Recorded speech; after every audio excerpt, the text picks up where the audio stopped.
एक बार सुशीला अपने पति के पास आकर कहती कि प्रभु, मैं तो भूखी रह सकती हूं, लेकिन मुझे रोना तो तब आता है जब मेरे बच्चे रो करके मेरे पास आकर कहते मां कुछ खाने के लिए दो, तब मुझे रोना आता है। परंतु सुदामा जी का नियम था, वे कहीं पर भी नहीं जाया करते थे। जो उनके घर में दान आ जाया करता था, उसी से उनकी जीविका चला करती थी। भगवान को लगा कि ये आने वाला नहीं, मैं ही जाकर के इसको दर्शन देता हूं। भगवान ने संत का भेष बनाया और सुशीला के दरवाजे में पहुंचे और जाकर के आवाज लगाई, भिक्षाम देही, भिक्षा का दान मांगा। परंतु सुशीला के घर में कुछ भी ना था जो भिक्षा में दे देती। कथाएं सुनी थी बहुत सुशीला ने कि गृहस्थ का धर्म होता है कि उनके दरवाजे कोई भी आ जाए खाली नहीं लौटना चाहिए।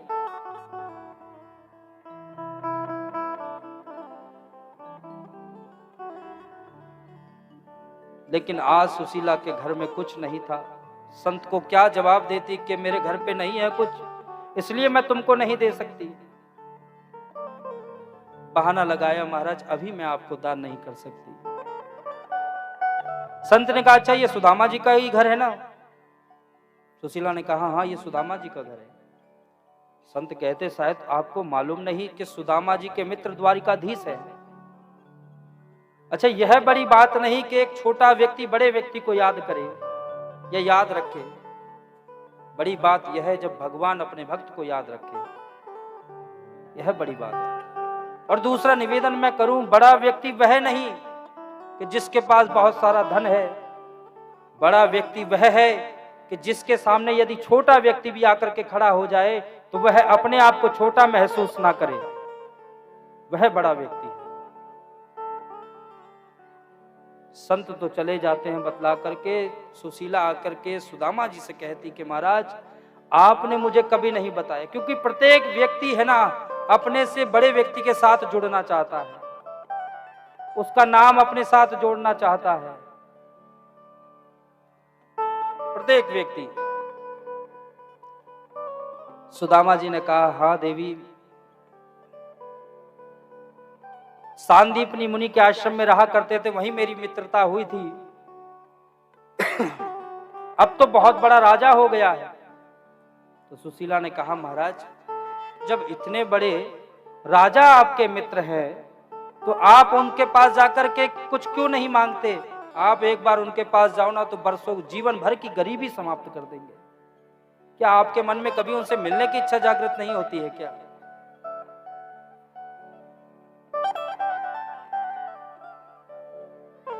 सुदामा जी ने कहा, देवी होती तो बहुत है, अब तो बहुत बड़ा वो राजा हो गया है, ना जाने उसको मेरा ध्यान होगा भी कि नहीं होगा।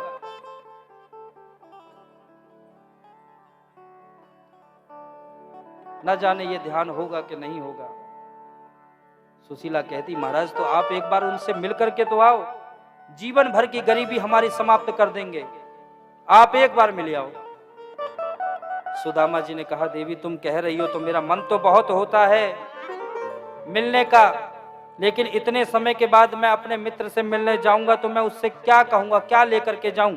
खाली हाथ जाऊं उससे कुछ मांगने के लिए जाऊं? सुशीला ने कहा, महाराज आप चिंता मत करो, आप बस तैयारी करो, मैं अभी व्यवस्था करती हूं। और सुशीला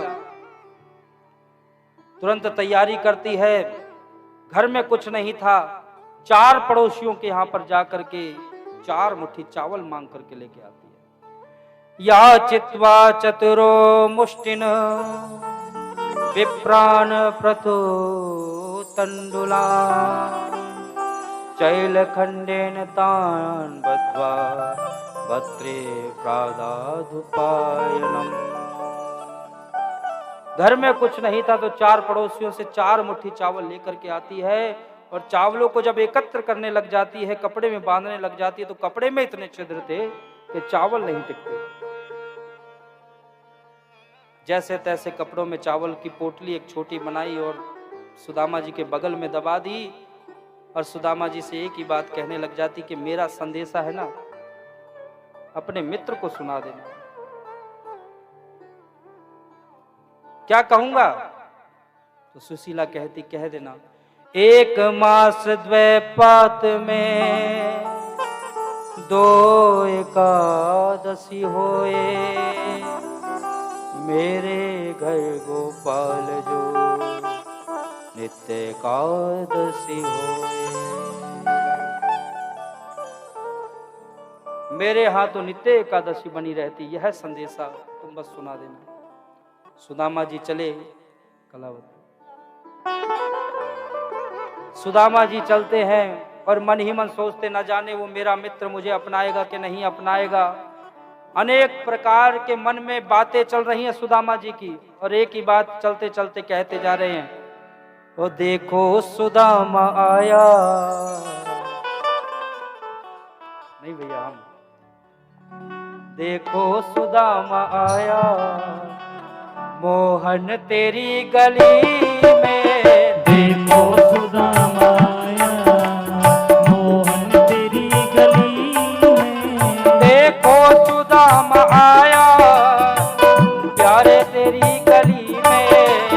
देखो सुदामा आया, प्यारे तेरी गली में। मोहन तेरी गली में, मोहन तेरी गली में। लेकिन प्रभु मेरे पास देने के लिए कुछ भी नहीं है आपके लिए, बस एक ही वस्तु लाया हूं। जानते हैं क्या?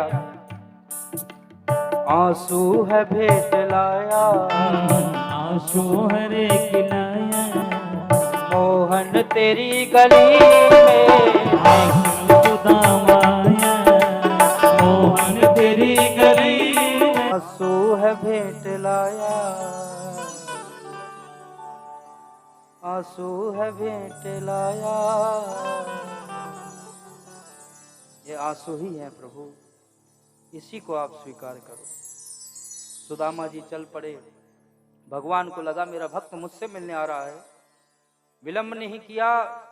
अपनी योग माया के बल पे सुदामा जी थक गए थे चलते चलते, एक वृक्ष के नीचे बैठे आराम करने के लिए। भगवान ने वृक्ष सहित ही वहां से उठाकर के द्वारिकापुरी के पास स्थापित कर दिया।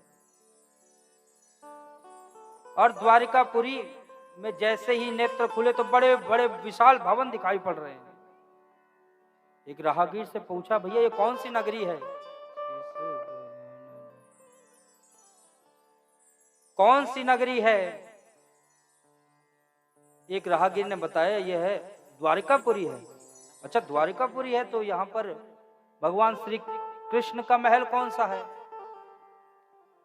कहा यहाँ जितने भी महल हैं वो सब के सब भगवान श्री कृष्ण के हैं। सुदामा जी चले और जाकर के एक महल में खड़े हो जाते हैं। द्वारपाल जिनको रोक लेते हैं। यह भागवत में नहीं लिखा, भागवत में तो यह लिखा है सुदामा जी सीधे जाकर के भगवान से मिलते हैं, परंतु चरित्र बड़ा प्रसिद्ध है, नरोत्तम दास जी महाराज के द्वारा लिखा हुआ है। इसलिए द्वारपालों रोक लेते हैं सुदामा जी महाराज को। सुदामा जी कहते, महाराज देखो देखो ये गरीबी,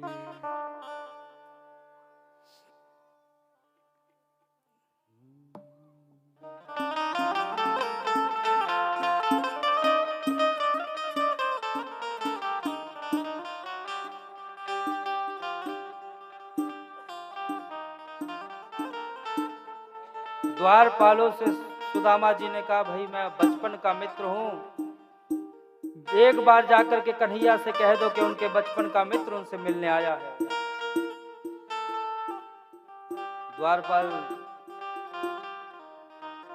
ने सोचा, भैया इतना गरीब मित्र भगवान का कदापि नहीं हो सकता, हमने बड़े से बड़े देवताओं को यहाँ आते हुए देखा है, आज पहली बार ऐसा व्यक्ति आया है। पहली बार ऐसा व्यक्ति आया है तो सुदामा जी कहने लग जाते हैं, महाराज ओ अरे द्वारपालो उस कन्हैया से कह दो कि मिलने